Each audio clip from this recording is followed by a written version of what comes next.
Hello, hello. It is Tuesday.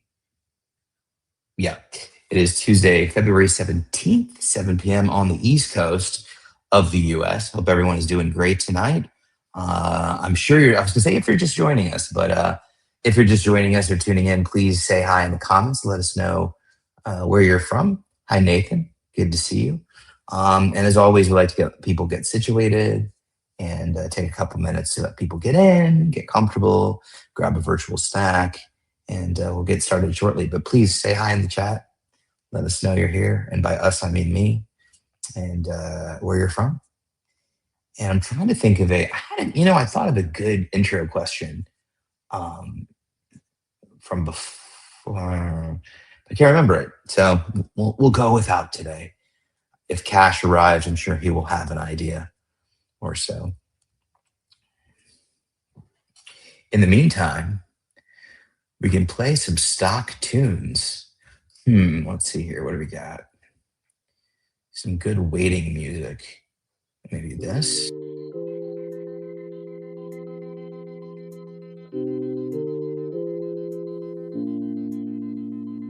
All right then. I don't know. Put it on low. I'll probably forget it's on. Uh, hey Beth. Oh, we should do this. We should play music for the first 2 minutes while we're just waiting for folks.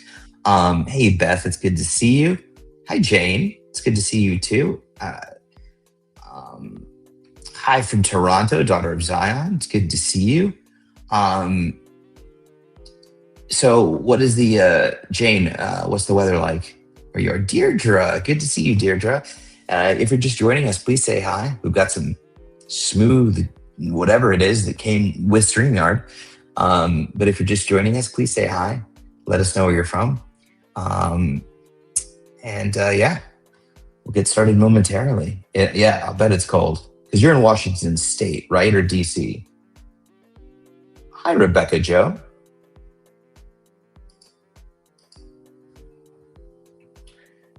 This music I should upload my own. I have a feeling it has to be like copyright free, but all right, that's enough of that jazz. Yes, state. Okay, cool. So the only one who might have you beat is maybe Toronto. What's the weather in Toronto like? I think you guys just had a bunch of snow. Hi, Alicia in Ohio. New background. Yes, I am currently at my in-laws' house. Katie and I took a quick trip to visit her parents for a couple days. So in a different space on a tiny little screen. Hey, it's good to see you. And there's my mother. Hi, Mom. Mama Liz. All right. Well, let me get to some quick housekeeping per the usual, and then we'll jump into some conversation. But as always, as you keep popping in, say hi. Let me know where you're from. Let me know if it's cold or warm. And if you guys have questions already out of the gate, it's been a minute since it's been just the 75 of us. So feel free to go ahead and ask some questions. All right, so this live stream is educational and is not intended to replace therapy. For treatment-related questions, please work with your local provider or contact a local clinician. You can always use the IOCDF's online resource directory at iocdf.org/find help. Nope, /find help to locate a trained clinician near you. As always, the IOCDF is not a crisis lifeline. If you're in crisis or ever feeling suicidal or unsafe, please call the 988 Suicide Crisis Lifeline by dialing 988. You can also access it online at 988lifeline.org, or you go to your local emergency room or call 911. As always, we want to create as safe a space as possible and be respectful to everyone, because at the end of the day, we are here to support one another.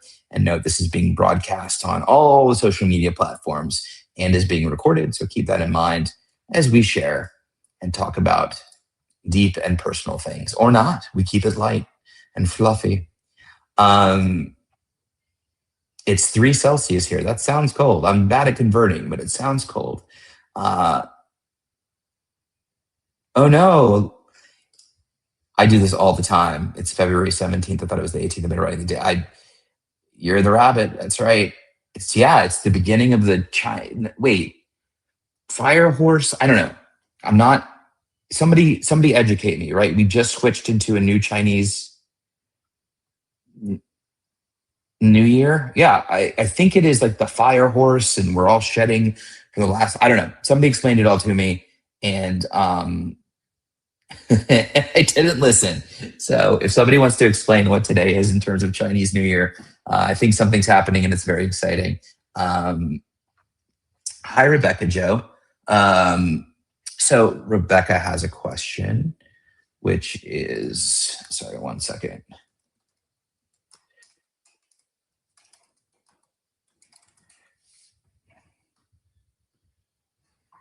One moment. Just closing something.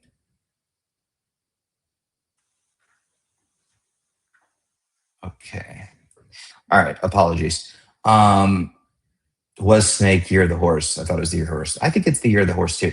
Anyway, Rebecca, it's a great question. So the gold standard treatment is cognitive behavioral therapy, and a lot of times, ERP, exposure and response prevention, is a gold standard treatment to address BDD. Sometimes along with medication, otherwise. Um, so I would cognitive behavioral therapy definitely. There's some great excuse me. There's some great resources on the IOCDF website about BDD and appropriate treatments and so forth. Um, Tomorrow, I think Chris Cronson's going to be on, who's our resident BDD expert. And so if you have any specific questions or anything like that, um, he is the one to ask for sure. But CBT ERP is pretty much the gold standard as far as BDD is concerned. Yeah. You can email me a question if you'd like. I'm happy to give out my personal email. I will put it in the chats. Hopefully, it hits everybody. Sometimes it's kind of funky about that. Let me put that down. So it's ETH. Here, I'll put it in case it's pretty simple. ETH at ocdgmail.com. Please feel free to. Yeah, you're welcome. Somebody sneezed. You made me sneeze. My mother-in-law sneezed, and in turn, I sneezed. So, yeah, you're welcome, Rebecca. Chris is great, and I'm unfortunately not as well versed on the BDC side of things as I wish I was. I know. Am I being quiet? Is it quiet? Is my hard to hear? I could turn up the input.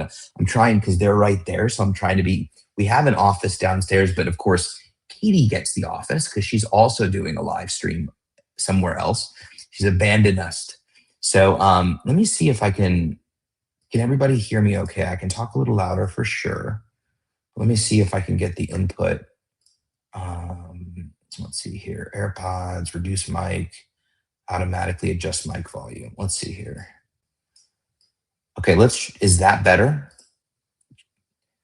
How is that? Is that a little better?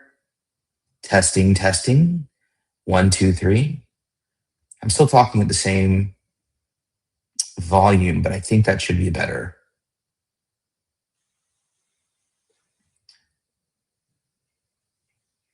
I hear you fine. Okay, great. Perfect, perfect, perfect.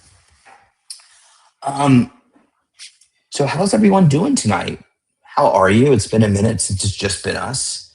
You're just joining us. Welcome, welcome, welcome. If it's your first time, welcome, welcome, welcome. And if you're here all the time, welcome, welcome, welcome. But what's been on your mind? What's been going on? How is everyone doing? Oh, yeah, I think I'm just trying to be like quiet. And so because I'm trying to be like vocally quiet, I'm probably not as animated.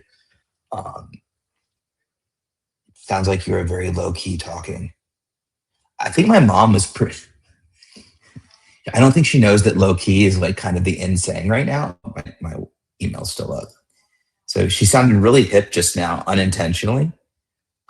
But yeah, I am talking a little lower. But hopefully, if everybody can hear me, we'll just, you know, maybe we'll just sit with the discomfort of a relaxed Ethan, a cool Ethan, a calm Ethan, soft spoken Ethan, like the smooth jazz, light rock favorites, IOCDF, WIOCDF radio, 94.3 FM.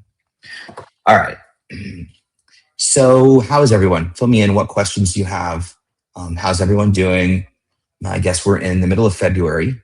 Um, so we're kind of in the middle of winter, maybe, no, not tail end, probably middle of winter. I'm not used to it. No, most people aren't used to smooth jazz, Ethan. It comes out, it's very rare. Easy. So I'm trying to think. Um, I can definitely fill you in on what's going on with me and how I'm doing, but I'd love to talk on a subject. Does anybody have a subject or a topic that they feel passionate about? How do you get OCD? That's a great question. I love that question. I don't know that I've ever been asked that question. So that's a great question. So OCD itself is a neurobiological disorder. So it's in the brain. And it can be um, genetic. It can be inherited. It is not something that you catch, right? It's not like a cold or a virus or anything like that. Um, and essentially, most individuals, there's a predisposition to OCD. Okay. So, what does that mean exactly? That means that OCD exists in the brain and it may or may not be activated. You could use dormant, if you will, would be an interesting word. So, OCD usually presents itself in a large way, usually in milestones. So that could look like puberty, that could look like going to college, that could look like giving birth, that could look like having a child, um, a death in the family, a life in the family. But usually, major milestones, OCD can become present enough to where function is being disrupted and people are noticing, and you're noticing yourself. So you start to pay attention. Um, the other piece is sometimes traumatic events can not cause OCD, but activate it, if you will. I don't know that's the proper term. I have a feeling if there's some psychiatrists on here, I'm going to get some emails later. But activated. Usually, when OCD becomes prevalent enough to notice it, to pay attention to it, to where it's really interacting and interrupting your daily life. Um, Once you identify that that's what it is, many times you can look back and go, oh, you know what? It was present before that. I was always doing this one thing. I was always putting my shoes a certain way when I came in the house. I was always praying 6 times in a row before I went to bed. You can kind of start to identify patterns before you were diagnosed or before you realized you had OCD, where it manifested. But most of the time, it can come about in that way. Nathan wrote, let's see here. It's harder to navigate on a little laptop. Nathan wrote, I was born with OCD, and I would make the same claim. I would say that I was born with OCD as well. As early as I can remember thinking and thoughts, I remember obsessing and compulsing and worrying, and so forth. So, I think as early as you can start forming thoughts, you can probably experience obsessive compulsive disorder. I do think it's important to note, literally what we mean by OCD. And that's a weird thing to say, right? But I think obviously it's obsessive and compulsive disorder. But it's important to note that everybody has obsessions and everybody has compulsions. So when does it become a disorder? It becomes a disorder when it starts to interfere with your daily life, and it's measured. So if it's interfering with your life more than an hour a day, then it starts to head into the disorder category, right? When it's something we probably have to pay attention to and address. So, but it's a great question. Like I said, there's a lot of ties to genetics and inheritance. If you look back, family members, there's usually a line of like, oh, my parents had this, my grandparents had that. Not always, though.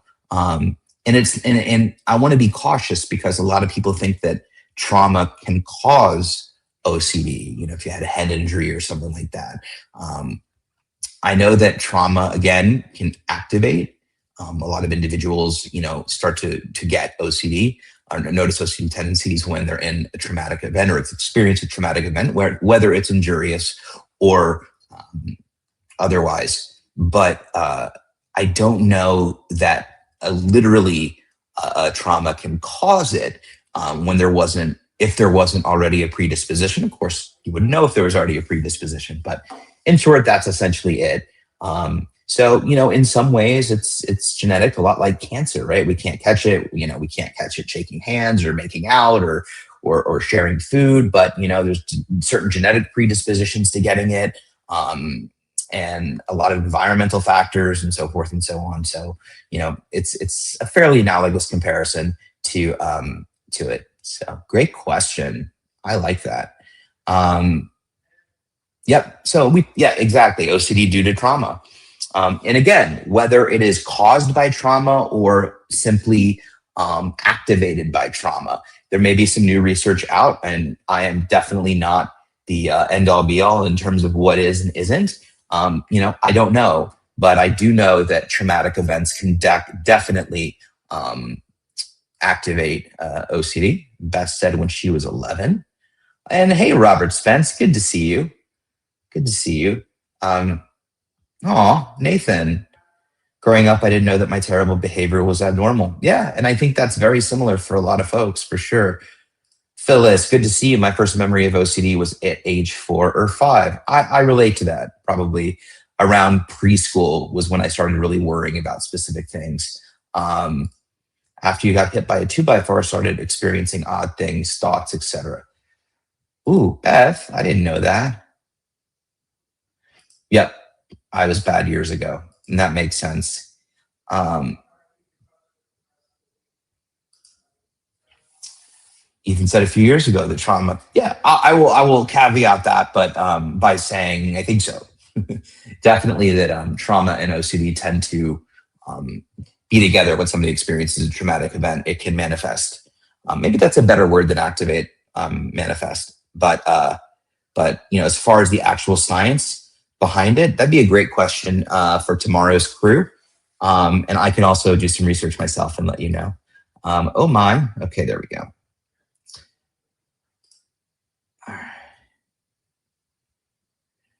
So, whoops, everything scrolled down. I hate when that happens. Um, all right, there we are. Intrusive thoughts are going through my head all the time, and that's okay. And that is, I think, when we pay attention to our thoughts, I think we're having lots of thoughts all the time. And the question is whether we can move past them and let them be there, or really start to hyperfixate on them. So, yeah. Hi, Jennifer. You're not late. Nobody's ever late. You are perfectly on time right now. We got a great question about why do you get OCD? And so we were just discussing.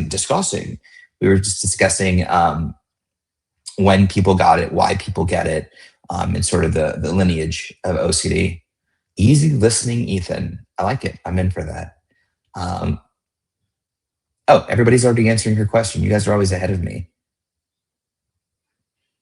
Yeah, absolutely, Nathan. And that may or may not be the case, but there is a genetic component.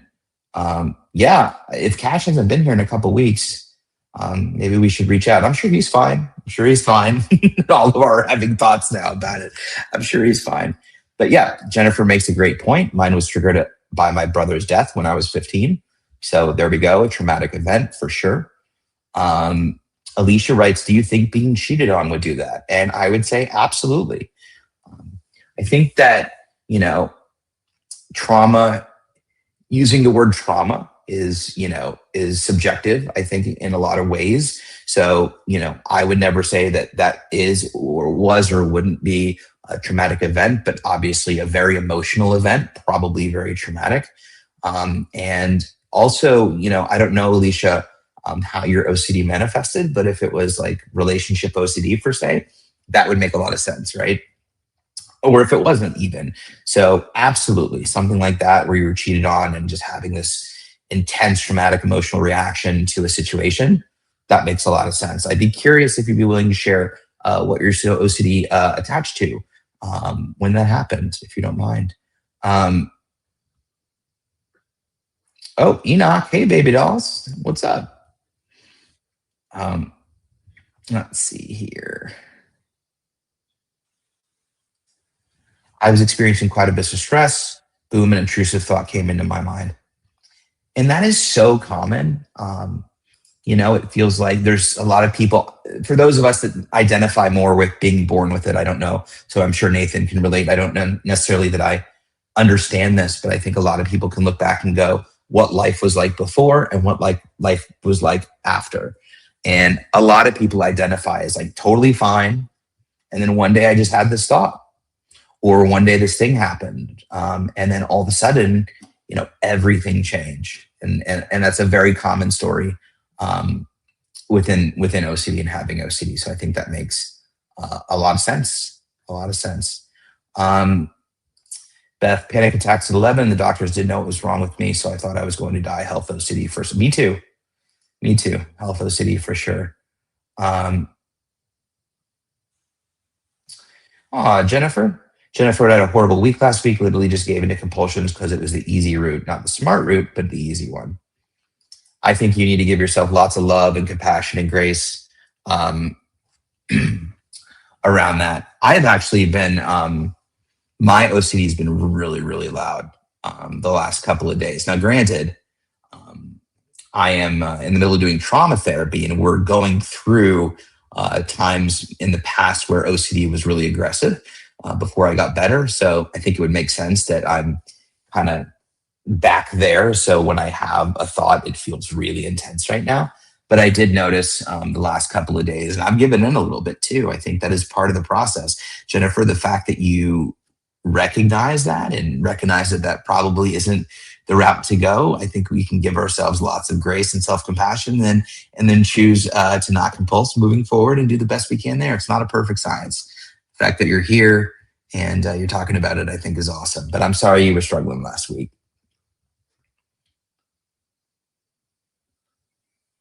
And I'm sorry, Alicia, I see your comment.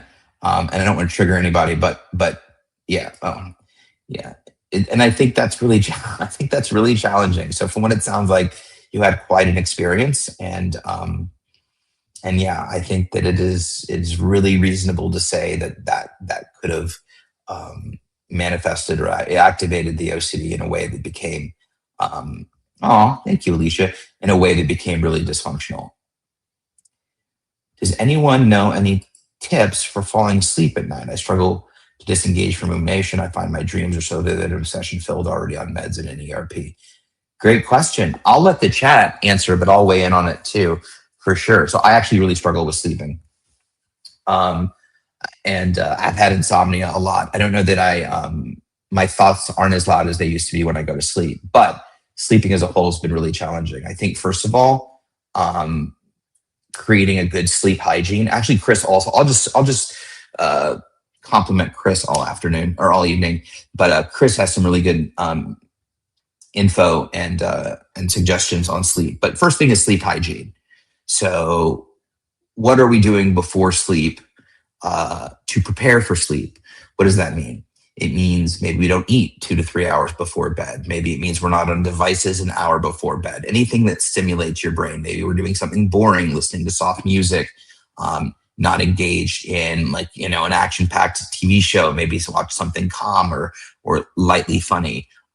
Typically, a big part of sleep hygiene is keeping your bedroom where you sleep cool and dark, and really not using it for anything other than sleep or the good stuff, and getting dressed, of course. So as far as jumping in there in the middle of the day, using devices in bed, hanging out. I mean, obviously, if you're going to take a nap, that's appropriate. But really, you want to keep your room cool and dark and teach your brain and your body that area is specifically for sleep.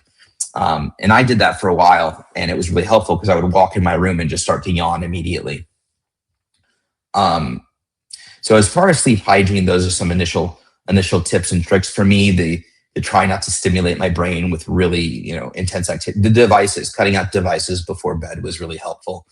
And try not to watch sci-fi or fantasy or anything that really engaged my imagination, and try to watch Seinfeld, for instance, or something like that.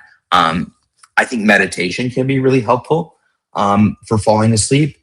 There's a lot of muscle relaxation techniques that you can use as well that is really helpful. There's also things like weighted blankets, weighted pillows. Keeping your room really cool is important. Some people like a soft breeze. I really enjoy falling asleep to music. I saw white noise in the chats. That's also a great one.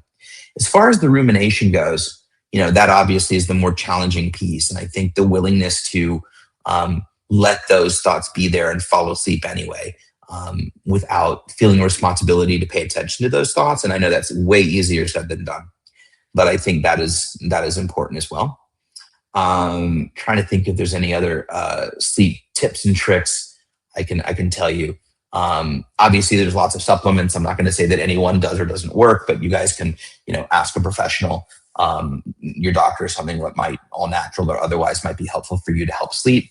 And I will tell you also, the SSRIs cause vivid dreams. I mean, my dreams are nuts, right? So a lot of the SSRIs cause kind of crazy vivid dreams. They're usually most prominent when you first get on them. But for me, I've never stopped having them.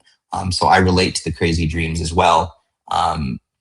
But candidly, the more you engage in ERP, which I think you said, Enoch, you were in ERP, and doing treatment, as the OCD becomes less important, those dreams will get easier.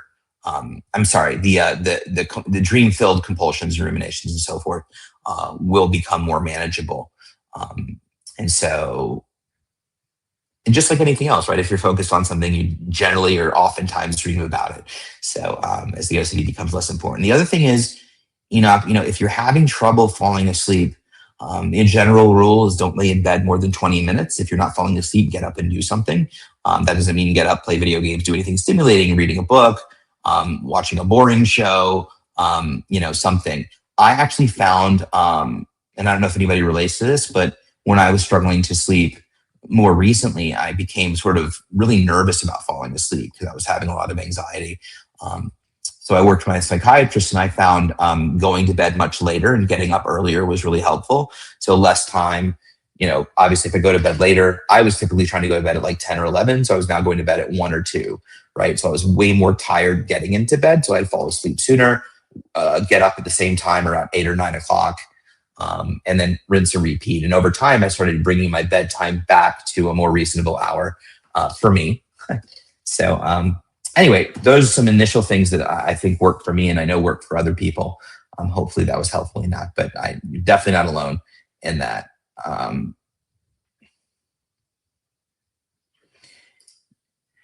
Yeah, I like warm showers for me are really helpful. So yep, see, Nathan, progressive muscle relaxation, progressive. Um, PMDR, okay. The dreams are so realistic, it's like I'm still awake. I relate to that. And I know that's really disconcerting and uneasy, and I'm sorry for that. And it does get better. It really does. Yeah, Jane, highly recommend a book that helped me with my insomnia. Say goodnight to insomnia. Okay, love that. Don't laugh my nerddom, but I listen to classic radio shows to go to sleep. Everybody has a thing. I love that. I have a friend that watches Elf every night to go to sleep.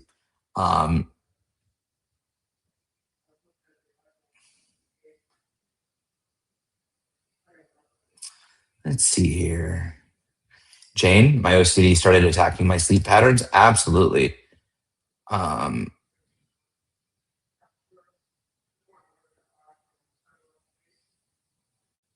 Oh, my whole family's here tonight. Hi, Aunt Loretta.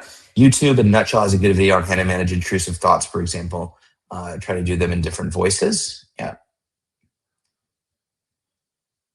Well, well, well, if it isn't Selwyn. Good to see you, sir. Hope you're well down under.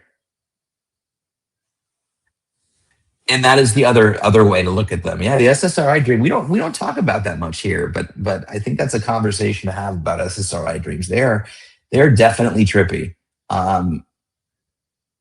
They are definitely trippy. Um, my mom watched Friends,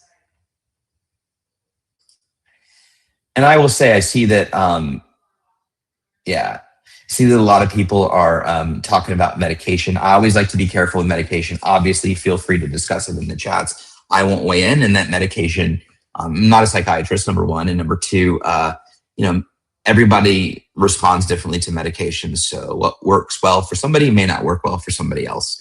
And so, obviously, if you want medication for sleep, or obviously your OCD or related disorders, it's best to talk to a doctor or a medical professional, and get some tips and direction from there.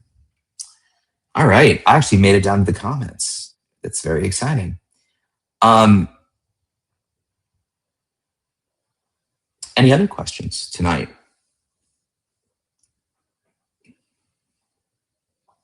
I'm probably low energy also because I didn't sleep last night at all.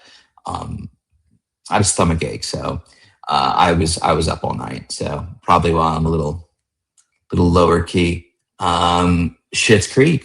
There you go, Rachie. Can I call you Rachie? I feel like I don't know you well enough to call you Rachie, but that's what it says, so I'm just going to stick with it.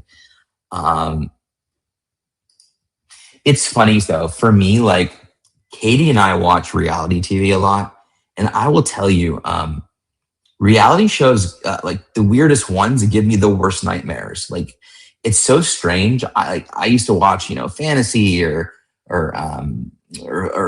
action or sci-fi or whatever, and like fine.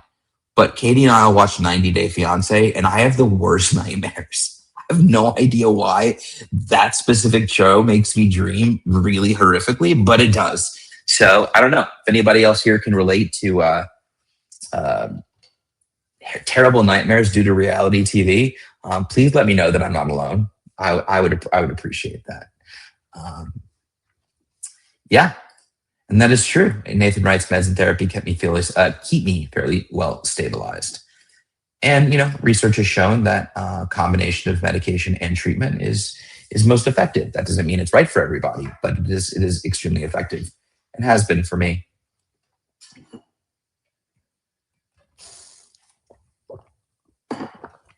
Survivor. Thank you. Exactly. Something about sorry. Survivor. Yes. I don't know what it is about The Bachelor. I had crazy dreams. 90 Day Fiance. I had crazy dreams. I don't know. Seeking Sister Wives is the worst, but I honestly think anybody who watches that show deserves to have nightmares. And you know what? If I offended somebody, I'm okay with that because that show is horrific and Katie makes me watch it. And I don't appreciate that.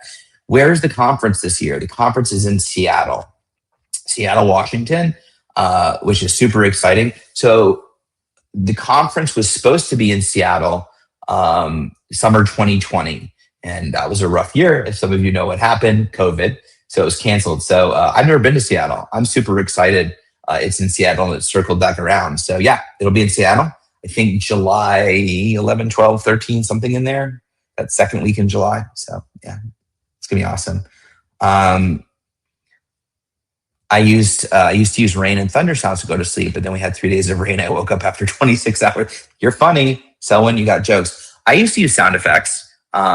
There's a lot of cool sound effect apps. There's different like levels of rainstorms and soft winds and the beach waves, right? Rocking on a boat, fire crackling. And they have weird options like the hair dryer, the laundry machine, but different memories, different sense memories make you feel certain feelings. So actually, I mean, Golden Age radio draw. I love that. I don't know that I would fall asleep to those. I think I'd be totally in on them. That's awesome. I love that. Thank you, Mom. Don't watch Fear Factor.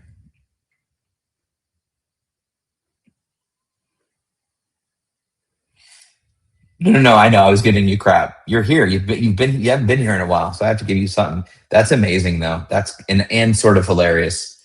That's great.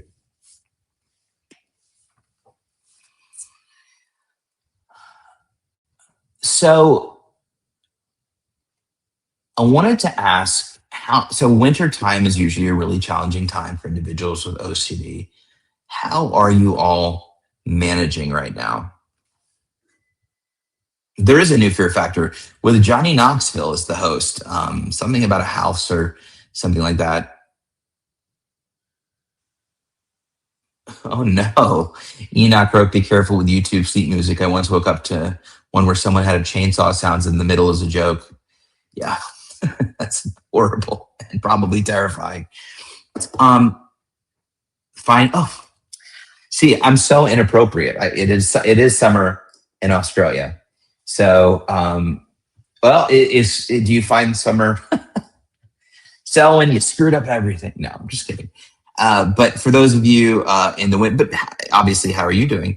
I'm the same. Next month will be 6 years that I started hiding out. Well, except for the few months I did go out, and you can go out again for sure. I find winter challenging. Yeah, I do. I find I always uptick a little bit in the wintertime. Um,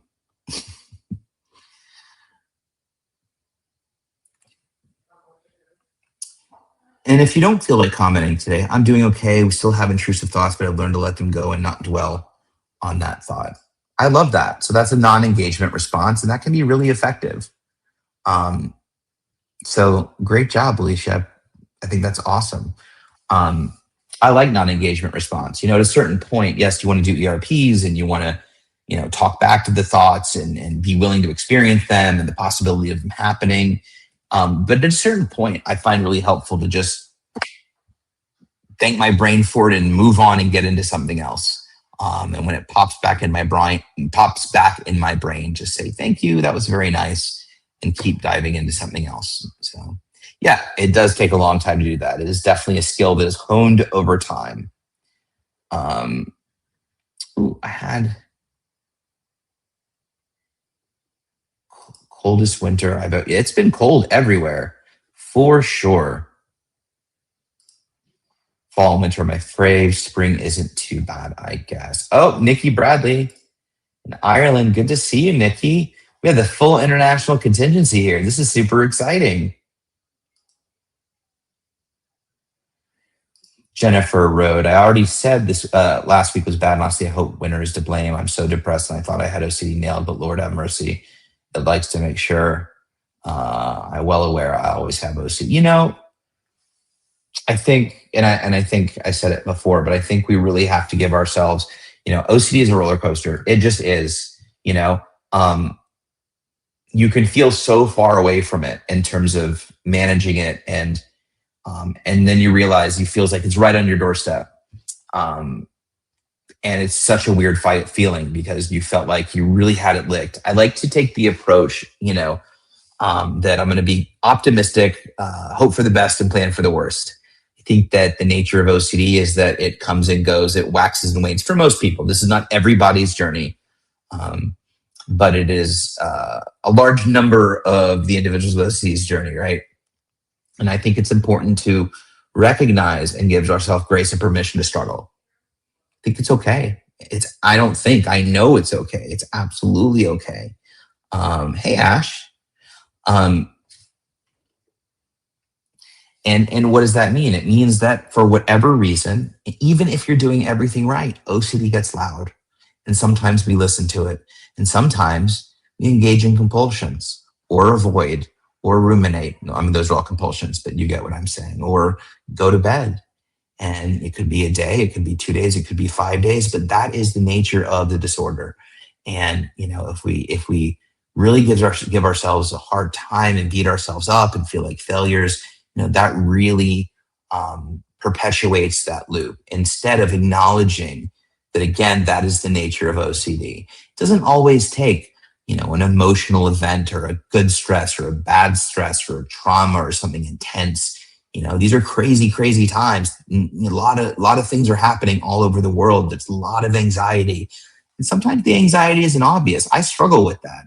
I'll feel a certain way and think, well, wait a sec, I'm not anxious. Like, I feel great.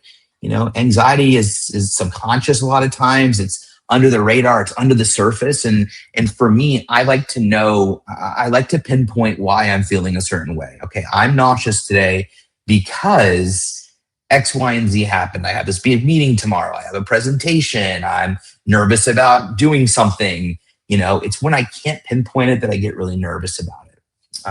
So I think that, a lot of anxiety right now is okay. And we have to give ourselves permission to experience that, to give ourselves permission to experience everything that comes with navigating OCD, with managing OCD.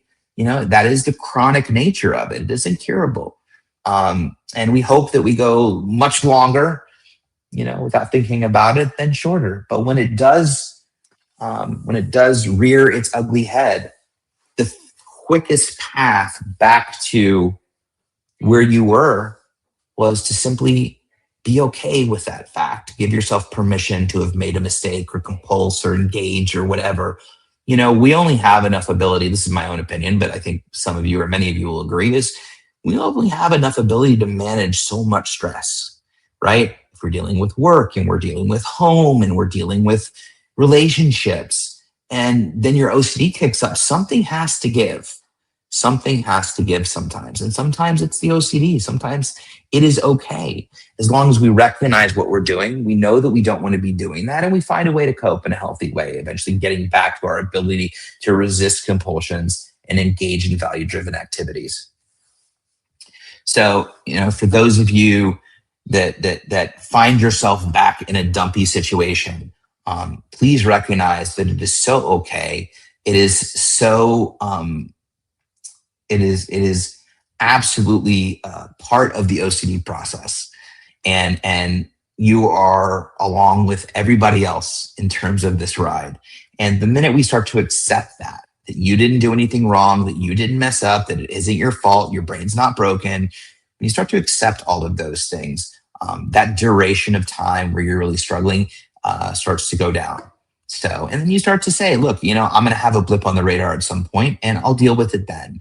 And giving yourself that grace and compassion is really that first step to moving forward in a healthy, driven way. So you had a hard week, not minimizing that at all. Never, never, never, not minimizing the hard week experience. But, if you look at the month or you look at 6 months, you look at the year, that could just be one blip, 1 week in a 52-week year. And how great would that be, right? So please give yourself a lot of grace and compassion. Understand that it is a common part of the process. And you're not failing anyone. You're not failing yourself. Sometimes things just get loud, and sometimes we don't deal with them in the best way. And I've had a couple of days like that this week, so I totally relate. But we're back on the horse today. You'll get back on the horse. We'll ride the horses together into the sunset. Sounds like a beautiful time. Let's see. I lost my place. Enoch said, I feel like current issues are negatively impacting me more than that's fair. Absolutely. Wherever you fall along whatever lines, political, religiously, or otherwise, we're so connected, right? News, social media, just internet, notifications. We're so connected to everything, which if you are finding yourself negatively impacted by the news or whatever, strong boundaries around that's really important. I know this was a common conversation during COVID where people were like, just absolutely beside themselves, which is understandable, but we have to moderate how much we're looking at the news and how much we're, ingesting versus engaging in meaningful things. Not saying it's not meaningful, but engaging in things that we have control over, that make us feel grateful and empowered and appreciated. So, if you're resonating with this, pick a time of day, give yourself 15 to 20 minutes, look at whatever news you want, and then be done. And I think that's really helpful, setting boundaries around the news. You can also take a break, but, from it completely if you feel like that'd be beneficial.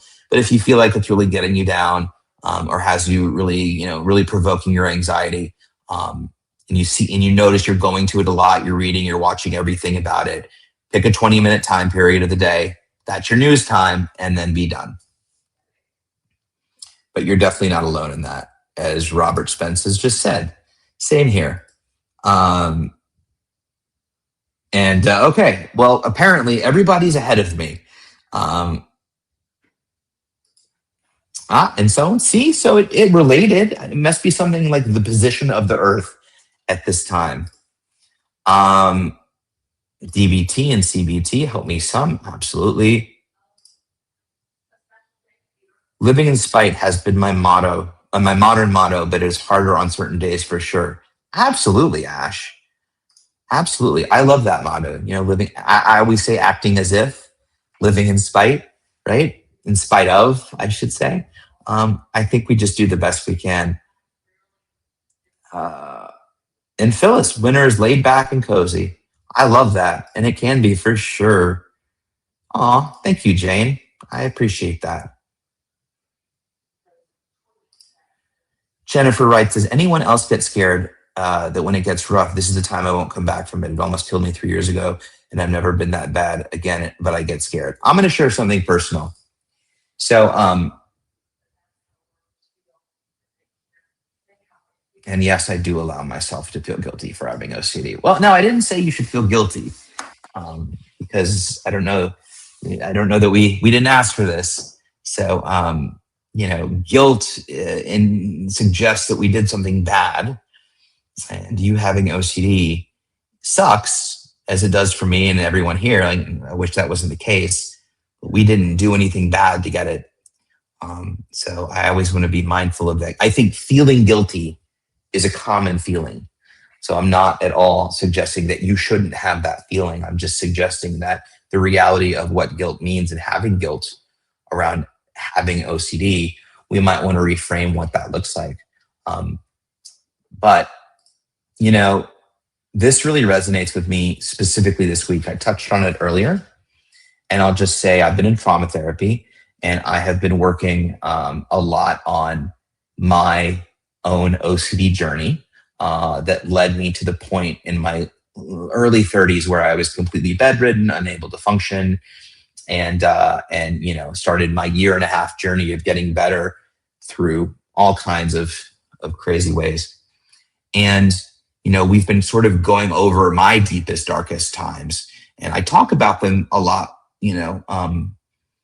but I try to stay, I think, somewhat emotionally distant to them. So we've been really diving in and trying to feel those things, and it is not fun. It is awful.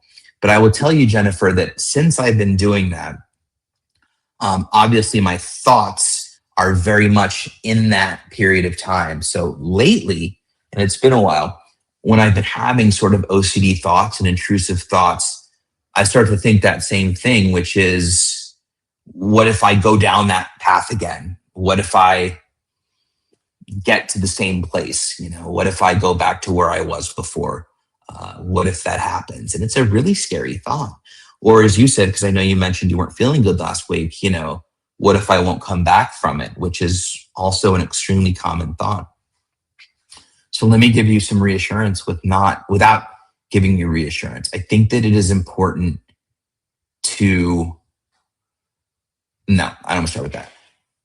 I think that we have to understand that we are not the same people that we were then.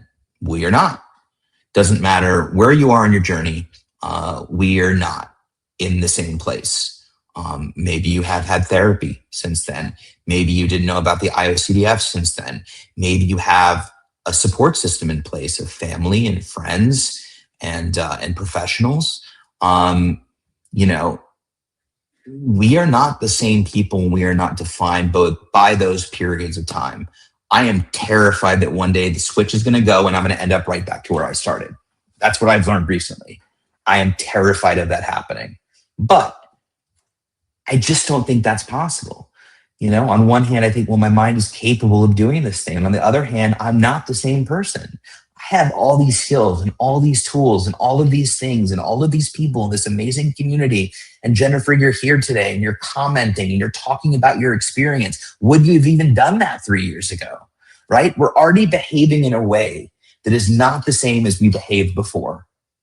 I was a recluse. I wouldn't talk to anybody. I didn't want to go to therapy, right? We're already behaving in ways, I would argue, that are, I don't know all of your lives, but we're already behaving in ways that are different from what we did before. And therein lies the protection and the defense from where we may end up, or a fear of ending up back where we were before. The other thing is that, at least as far as OCD goes, it requires obsessions and compulsions to get back to that place continuously. Well, we have control over our compulsions. That's powerful. That's powerful. Because if we have control over our compulsions, if compulsions are a choice, which they are, even though they don't feel like it sometimes, that means that we have a choice whether we relapse or not, or we end up back to that place. I'm not saying that you made terrible choices because you compulsed, or that I made terrible choices. Again, everything I said before 1000% stands. But all I'm saying is a certain point along that path, you're going to go, I can't do this anymore. I'm not going to do this anymore. This is as far down as I go. I'm going to reach out to my therapist. I'm going to reach out to my psychiatrist. I'm going to reach out to my friend. I'm going to go to the IOCDF website. I'm going to go see Ethan in a smooth jazz voice. I talk about it all the time, but when I had a medical incident and I got some bad news, but the bad news was uncertain. They weren't sure, and I had to wait 3 or 4 weeks to get some tests. I started spiraling 2 days, and I said to myself, and I've told this story before, I was in bed a couple days, and I said to myself, this is the thing that could make me relapse if I don't do something about it now. And in turn, decided to accept the uncertainty, be very afraid, but still move forward and do what I had to do. And remember my inner strength which all of us have, right? The minute I did that, I think that our instincts will kick in. I believe that. I believe everything I'm saying. And also the last thing is, if you're struggling to deal with it yourself, it's okay to go back to treatment. It's okay to go back to residential. It's okay to go to intensive outpatient, whatever you need. This is a disorder and can be treated as such. We need our medication sometimes, whether that medication is actual medication, whether it's behavioral therapy, whether it's a vacation, a trip, a nap, or whatever. So there is nothing wrong with needing something that you didn't feel like you needed anymore. It doesn't mean that you're worse. It doesn't mean that you're less than. It doesn't mean that you're weaker. It simply means that you have OCD. Those of us that have OCD sometimes have really difficult periods of time, many times caused by things that are not in our control. And sometimes we just need more support during those times. And it's okay to seek that support out.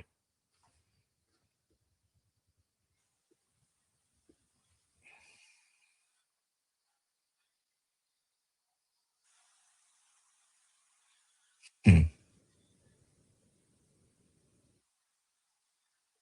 Yeah, I love that. I also love ominous positivity. You'll be okay. You have no choice. I mean, but that's the thing. I mean, when you boil it all down, all of this, you boil it down to two things, which is either you get up out of bed or you don't. I mean, that's, we can dissect in semantics and minutia and like all the things OCD throws at us. But at the end of the day, we have two choices, which is to move forward or not move forward. And that's ultimately what it ends up being. And I encourage you to move forward because I know you can and you do and you have and you will.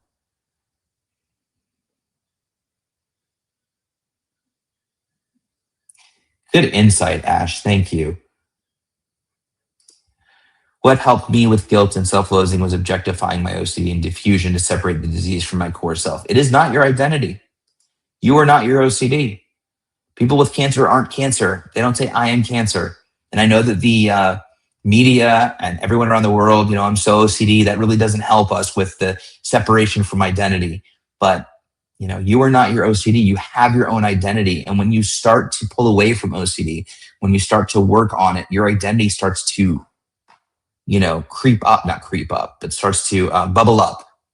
And you start to discover, really who you're capable of being. Oh, hi, Alexander. Greetings from Sweden. I'm glad you're here. I'm not glad you suffer with OCD, but I am glad you're here. Exactly, Rob. Exactly. That's the way I feel as well.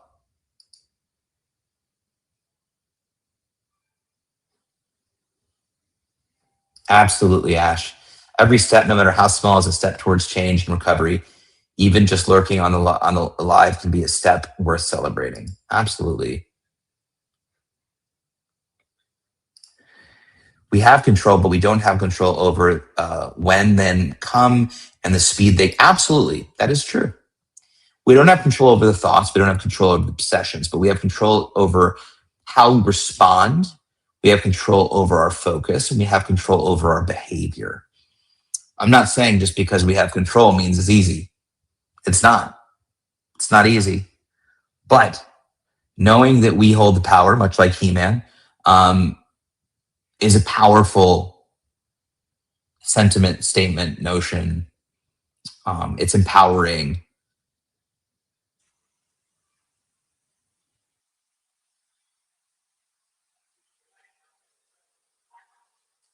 Yeah, you are not your OCD has always sounded like an unproductive platitude, but really getting that is it is massive. Also, I respect your previous. There are many things that therapists said to me that just seemed like BS, right? Like just sit with it, or you're not fighting your OCD hard enough. That was my favorite because I didn't know what the hell that meant. I'm working my butt off in treatment trying to get better, and they're like, "You're not fighting your OCD hard enough," and I'm like, please help me understand what fighting my OCD means because that's just really an obtuse concept that I don't get. I get it now, though. Exactly, Ash. Even therapists go back to therapy when they need help. No one deserves to feel stranded on an island. Absolutely. Aw. Apparently, I just had puberty. Aw. So glad I'm here tonight. This is what I need reassurance, but not reassuring OCD. You're so welcome, Jennifer. I'm glad you're here too. Uh, aw. Phyllis, I kind of wish Reverend Katie was on tonight. Tomorrow's Ash Wednesday. I'm thinking about practicing some serious ERP refreshers for spiritual practice during Lent. Amazing, Phyllis. You can always message Katie through her app at Stick with the Ick.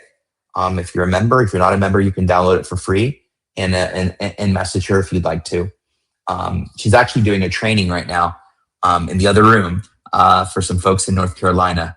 But for those who observe, oh my God, I'm going to sound so Jewish, which is I don't know if you say Happy Lent, but I sound so ignorant right now.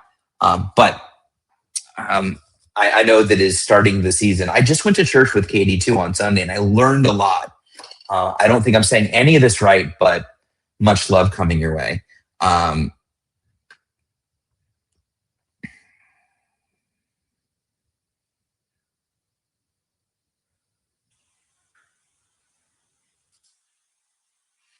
What I'm saying is sometimes the thought comes at such a rate the brain cannot logically stop the thought from starting.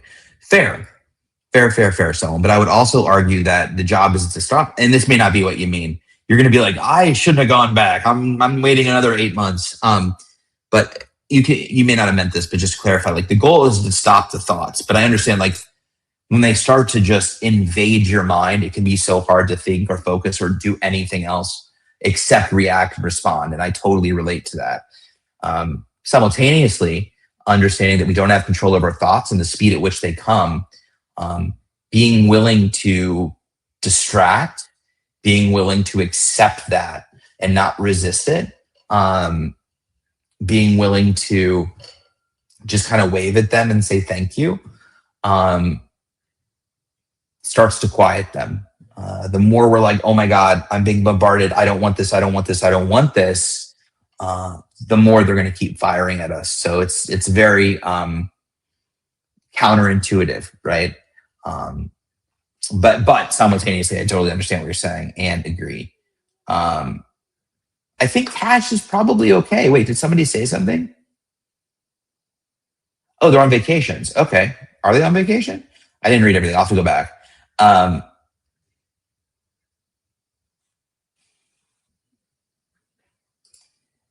saw therapists chatting about patients. They were talking about patients that don't seem to be benefiting from therapy anymore and they want advice from each other. In this chat? Oh, sometimes the help gets stuck. Absolutely. Look, oh, don't feed the monster. Okay. You know,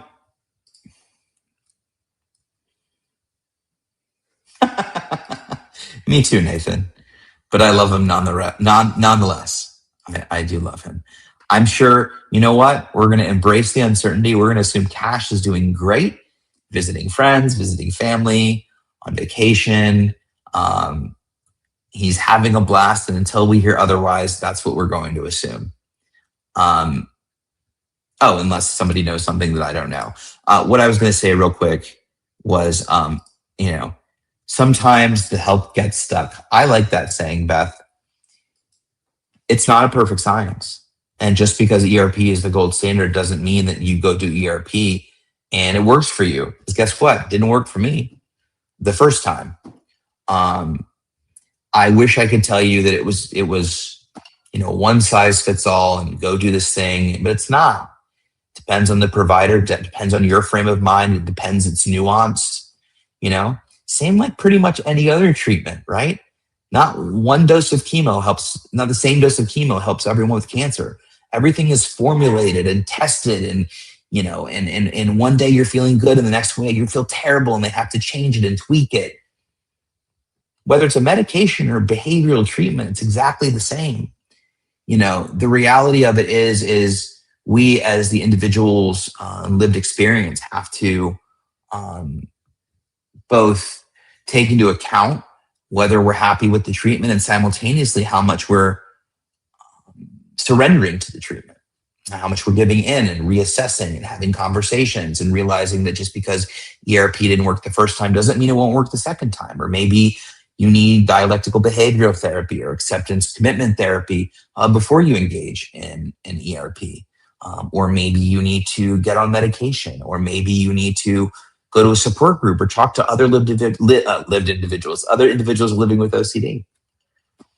I wish it were a situation where, you have a headache, you take an Advil and 95 out of 100 people relieves their headache, but that is not this disorder. That is not the case.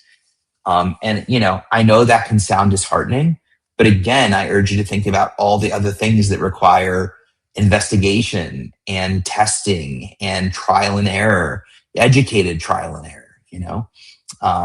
There's so many issues, and you go to doctors and they think you have an upper respiratory infection and they'll put you on an antibiotic, but it may not work and you may get something else and it may actually be pneumonia. You get the point. So I think that we have the power to make suggestions, to collaborate with our therapist, to ask questions, and to move on if we don't feel like it's a good fit. I will say and encourage those to also do a lot of self-reflection, ask ourselves if we really engaged in ERP, if we really surrendered to it, if we worked the cognitive behavioral therapy, and we're willing to be very afraid, willing to let go. Were we ruminating that whole time or trying to undo those feelings or thoughts? Was I playing myself into believing that I was really resisting when in really I would go home and undo everything? You got to ask yourself the hard questions. And I'm just speaking from personal experience, I thought I was working very hard at fighting my OCD until I learned I wasn't. And it wasn't me not trying. I was trying, but my OCD was manipulating me into lots of different things, right? Until I was willing to be very afraid of my thoughts, being very aware of not respond. Words would be helpful. Willing to be very afraid of not responding to my thoughts, because not compulsing can feel very irresponsible. And learning to truly embrace and accept that is when I started to see meaningful change.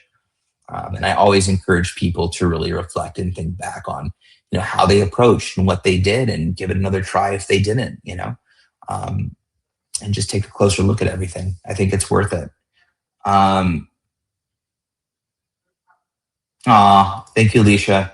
Have a good night. You all remember, you're not your thoughts. Thank you again for doing this. Absolutely. You're welcome. All right. And yeah, therapists are people too. They have they're absolutely people too. Lots of stuff there. So we're all just navigating this world and doing the best we can. I'm glad we have each other. I'm glad we're all here tonight to talk and discuss and support. So thank you for that. I will be much louder and animated next time. I know it was a little lower energy today. It's a combination of things that I said. Aw, Natalie, thank you. And hi from New Jersey. But with all of that, I hope everybody had a meaningful time. As always, I want to thank the IOCDF for having me on. As always, low key Ethan. My mom said that. She I don't think she realized how cool she sounded by saying low key. As always, the IOCDF is a donor supported organization. So iocdf.org/donate if you'd like. You can also, as always, questions, help, resources, questions, help, resources. You can go to iocdf.org. And finally,